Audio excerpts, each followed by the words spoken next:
Vivez les grands moments d'analyse, décryptage de l'actualité brûlante de l'heure, dans le monde et partout au Congo. C'est sur la chaîne BBC Mpoï TV. Toutes les vérités sur fond d'analyse, décryptage, sans langue de bois. Sur BBC Mpoï TV, on passe au peigne fin, l'actualité brûlante de l'heure. Nous sommes fiers d'être Congolais, nous sommes fiers d'être Africains. Construisons ensemble une bonne société pour nous et pour nos enfants. Tous à la fière, Yakozala Congolais. Tous à la fière, Yakozala Africain.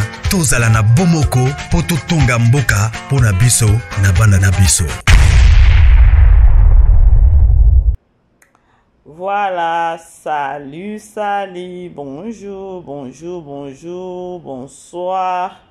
Bonsoir bandeko, eko dépendre ka na air boko yamba vidéo na biso na bandaku na bino, na ba poste télévisé na bino, na ba laptop na bino et pourquoi pas na ba téléphone na bino. Ezanga wa bino BBC Mpoï TV, la grande famille, na loba toujours que non. Grâce à Nzambe nde ya motuya na bon na biso, la grâce de notre Dieu nous suffit. Kota aimer partager, pourquoi pas ko s'abonner bandeko. Alors, titre Nabiso Bomoni, photo et miniature Nabiso Pe Bomoni. Je crois les 14 des années qui journée à les journées à ba amoureux hein, Saint-Valentin quoi. Alors ba fêta ka ba Saint-Valentin, ba fêta ki ba o pe ba linga ko se manifester, ba se manifesta ki les amoureux to ebika ndenge kindaka et voilà tout le monde qui mais là to ekolobe là icône Nabiso ya Congo musicien na biso munene na kombo ya Koffi Olomide. Alors nazo invité nanu ba fan nyonso ya Mama Si bo se manifestez-vous ba fan nyonso ya Mama Si bo zala wana ebele bo aimer bo partager et ça toujours biso bien et voilà les 14 février tout le monde qui concert ezala qui Koffi Olomide ba betaki concert pour na ba amoureux tout le monde qui ango biso nyonso. Alors lorsque na ko ça la analyse c'est parce que tout le monde ba photo, tout le monde ba surprise, tout le monde bolingo oyo Koffi Olomide a zola ki sa epa ya Mama Si. Toke na ba commentaire parce que ba commentaire pe sunga kabiso, tout le monde ba commentaire abatu. Toutes les bonnes choses na bolingo na bino bo mela et tout ne ba message ba commentaire mususu batu bazo pesa na couple ya Koffi Olomide na Mama Si et ce qui nga mama BBC na ko sala analyse nanga c'est par rapport ya na tikala ko mona te depuis na bomwana nangai to banda ko yoka to banda olandaka to banda yoka ba musique ya Koffi Olomide. Toza, je me souviens encore, toza na ba école, era ba mou scolaire, era ba copinage et tout, banzembo ebele soki ezaki banzembo ba Céline Dion te, banzembo mususu mona vraiment to bando kende mingi na banzembo ya Koffi Olomide. Moi je me rappelle oui. Ya banzembo ya Koffi Olomide parce que to ebi biso nyonso ke non Koffi Olomide atapaka très fort na banzembo na et aloba mingi sur bolingo. Alors na kota là depuis musicien na biso icône na biso star na biso Koffi Olomide akoma na Mama Si vraiment bandeko azo na okelo bakeno azo savourer bolingo azo bimisa yango vraiment parce que vous savez banzembo ne mingi ezalaka ya bolingo. Je crois na sala pe analyse moko na lobaka ke non bandeko vous savez Koffi Olomide banzembo na ti lelo ata banzembo ya 1980 1900 combien kuna ba 83 ba 84 banzembo na biso tozana mubana mike banzembo na ti lelo ezana ba bandeko mso ba yoka kango or peut-être ceux qui a peut-être na coup de foudre pas à rocha nzembo ya Koffi. Alors banzembo ya Koffi ezana ba référence ebele na ba histoire ya bolingo auquel ça peut-être aux autres traverser situation moko boy na relation na yo ou encore ozana bandi bolingo asika banzembo ya Koffi ezalaka wana vraiment bandeko bolo bateke non mama BBC akosi. Alors tu eko remarquer que Koffi Olomide ayembelaka bolingo trop mais to banda oyeba teke non Koffi Olomide asouffraka na bolingo. Alors là je vais essayer à ça la analyse nanga, je vais plus me baser sur Koffi Olomide na Mama Si parce que les passés, ils ont déjà les passés, tout ça, là, on va analyser, on va mbutu sur Internet, et le bipété que non, c'est mbutu sous hier, tout ça, on va analyser, tout ça, mais là, on a l'analyse, c'est plus pour la journée à Saint-Valentin, tout moni surprise, mamasi, hasard sur na podium, mama sezaki na podium azoyemba et Koffi Olomide aye kotikela e fleur ya rouge biso stoyi bikino ezaki Saint-Valentin et ça lit bien neti nga j'ai aimé nga pepe nazoki na nga pe fleur na nga awa nazoki pe fleur na nga voilà et ça lit que non mama si azu fleur Koffi Olomide biloko azo sala avec mama si bato bazo ba peut-être azolinga ko prouver ou encore azolinga ko lakisa mutu mususu ex na ye. Moi je ne pense pas que non Koffi Olomide azo prouver encore azo nyokola ex na ye. Moi je ne pense pas. C'est juste que Koffi Olomide azo enjoy au tolobaka en anglais ou encore azo savourer bolingo parce que akutani nango sikoyo. Et ça ba biloko moko e bandai ko manquer ye. Bande ko bomoni biso basi tozana ba caractère hein? Donc, batou on a coupé sa conseil na bandeko oh peut-être bazolo ba kenon Koffi Olomide c'est comme ça zolinga ko azo nyoko la peut-être ex na non bandeko toko taka na babe na ba makamususu bokomona kenon Koffi Olomide ndeta aye ko se retrouver sikoyo na bolingo oh il faut siko ala kisa muntu oyo ayembela ka bolingo mais yepe il faut azala na il faut na ngambu na yepe il faut vie na yepe zala vraiment romantique mutozo yembela batu manzembo oh eza trop romantique mais ye moko azo vivre monde wanate et aujourd'hui et sali que non a se retrouver na mutu moko boye oh azo pese bolingo yango et asali nini abimisi yango c'est-à-dire que non ezalaki nango na kati ya nzoto wana se vande zo ba place eko salela eko pesa mutu wana bolingo te bandeko eza pe conseil na biso basi totika la pe kozala dur.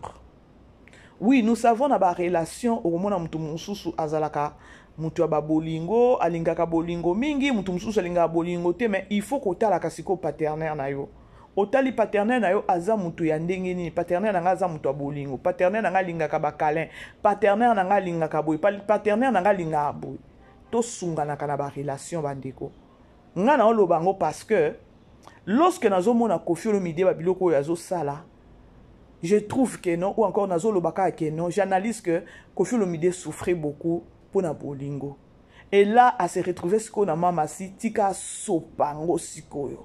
Tika sopa. Parce que ça na moi si non sur tout est azala. Bandeko, boye bien ça na basi mususu mobile azo PC cadeau boye. Azuka cadeau merci. Peut-être tiango pe mupanzi.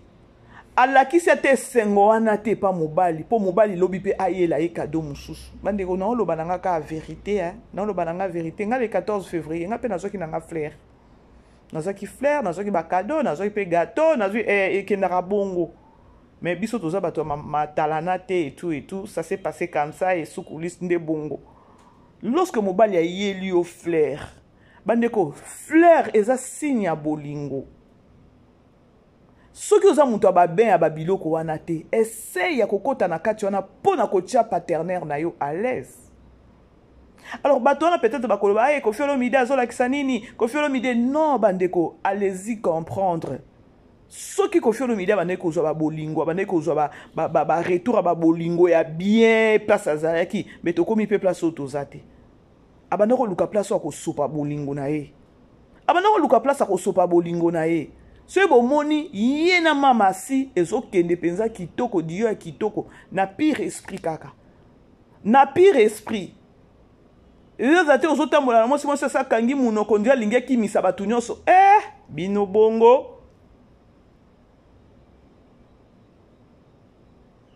Alors bref ezali kaka juste que notre sala analyse moko ya koloba ke no tokomona ka bongo bandeko mais biso basi pe to mitalaka nga na mona place au protocole te ke no Koffi Olomide lenga Koffi Olomide manquer ça abandako zangango bandeko soki eza na mutu eza na musicien oyo ayembaka bolingo ayembaka makambo bolingo na Congo lokwa Koffi Olomide azati Mais abanda vivre en côté. Abanda vivre en côté. Et aujourd'hui, Aosanin, donc à se rattraper kaka bandeko. Bandeko bokadi si ke no bolingo, mutoki oza na bolingo, oza mutu moko ozaka romantique na kati na yo, mais paternel na yo okutani na ye aza na ngote. Yango na uti koloba awa bandeko, lorsque to vanda na kati ba relation mwasi na mobali, to yekolanaka. To yekolanaka na sens que no soko yebi paternel na nga aza mutu biloko aboya aza romantique. Soki oza romantique te, donc apprends à être romantique pour na kochaye à l'aise. Ah oui hein? Apprends à être romantique. Si le mobile nous a mutoko solola, c'est qui sakabatu. Ya chaye à l'aise à la bongo. Il n'est pas dit que non, yo ebi que non mobile nous a mutoko bato c'est kaka. Mais lorsque toi tu es là, ta présence kake longina yo et ça que non mobile ya comme mal à l'aise. Tu qui na kolobana beta bordure moké. Combien d'années au Koffi Olomide azaki peut-être na mwasi na ye ex na ye totika komona bolingo oyo azopesa sindi te oyo et donc aokipe kutu te soki bokoloba bolobi. Donc bandeko ba leçons ebele na kati wana nous devons comprendre ba makambo ebele na kati. Nous devons comprendre ba makambo ebele. Alors moi ça m'avait fait du bien na sepeli na ngai komona Koffi Olomide denga bimaki na pesi mama si flair mama si pag Bukani penzanzo ta yambi flair ayambi mobali na kenda bongo bandeko likambo bolingo bandeko ekipaka agité l'amour lorsque vous avez une relation il y a de l'amour odeur à bolingo eza ya motu ya yango wana et non pas na kati ya bolingo toujours des trucs querelle toujours problème non na Koffi Olomide na âge na ye wana ndenge aza wana il mérite aussi mieux a enjoy pe bolingo a enjoy penza bolingo parce que nzembo abimiselaka bato se consolaka nango moko pe banzembo mosusu oso vimbani koto mobali oso vimbani otali koto moi pas tali koto yo moko aki atiekaka nzembo ya Koffi Olomide boye bozongi bato siko pourquoi pas ye a enjoy pourquoi pas ye pe a vivre eloko wana ebandeki komanke bref ebandeki komanke il y a rien azo prouver c'est juste que non ebandeki komanke abandeki kozwa ngo te et là maintenant azui asani tika sopela biso bongo asopela biso na ba oyo pe ba marié. Eza conseil bandeko et conseil ane eke na ngambo mibali eke na ngambo basi eke pe na ba musicien mususu eke na ba makambo ebele ezaka leçon bandeko lorsque to sala ka relation ezala te po oya ko nuire vie ya muninga relation ezala te po peut-être oya ko tia kaka na vie ya muninga relation ezake no boye bino nyoso boy enjoy bokomi eloko moko wana eza ba matière o peut-être ba ko pesa ngona ba nini mais ya kotala Koffi Olomide banzembo ayelaka bato ao mérité bolingo ao mérité yango totika eza place moko na moni na commentaire totika komona ote na ba Saint Valentin nyonso eleka otika kopesa mama Lia flirter est-ce que maman Lia elle était prête ou encore elle est du genre ya que non mobali a pese cadeau et mobali a jouir. Parce que mobile a lingara que non moi ça na mobile a lingara aussi ça pour ça n'est pas moi si mais ce qui yo moi sur za cadena yo moi sur za supending ya osala ngondeni moi si faut que mythique pas mobile c'est ça donc yo pesa ba maté wana te bandeko wawa allez-y comprendre ya koloba que non il y a rien de nouveau là au Koffi azo sala c'est juste que non et bandeko manquer pour banzembo au Koffi ayembela kabato ça prouve que non c'est un azamutu moko déjà ya bolingo. Il est romantique. Pour ba composition abimisaka wana ezalaka trop fort. Mais nzoka na kidi baboye nzoka na kuzu boye tata banene ko jouir te tata zaki des on dirait na kan konkoloye soki na kanini yango tozoyeba te. Siko soki epesa melie boye botika enjoy botika mama si amema soki na 40e ciel soki na 2e ciel. Bande bosak Kanaka. Voilà bandeko. Je vous aime bien, beau aimer, beau partager, ba mama si, ba fan yon so mama si, abonnez-vous, partagez et bakofiete banani bino nyonso bo aimer bo partager, on est ensemble. Non bakina le kisangote parce que ngana linga boy lorsque na mona Koffi Olomide na mama si babolingo bablo boy et ça la nga bien ça la nga kana ko ça moi analyse moi bien on a peu bomoni mama si vraiment tokos ok nango pe kitoko moi s'il faut ko mitko tika nzoto pas mobali moi s'il faut zala ndenge azawana il faut pas que zala on dirait so kange longi so ki ndenge nini boni na batu boni Sibir hein Sibir, là tu dois comprendre maintenant que non, c'est ce qui manquait mon mari. C'est ce qui manquait mon mari. Mais ce que vous voulez dire, mobali mabe. Bande ko na loba ngo analyse nanga awa na loba ngo mingi ya. So yo moni mobali azobima, to boy te mobali atikelka mobali. Mais ça moi si mususu niveau amemelaka moi si na mobali na ina ndako. Et ça pe mobali ataki aboy ko atako toucher mutu musuli banda ezalaka. Ah oui, to solo la kaka. Mais so bo moni penda mama sinenga kangi. Hey! Ah, ils sont muta olekate. Ah, muta olekate.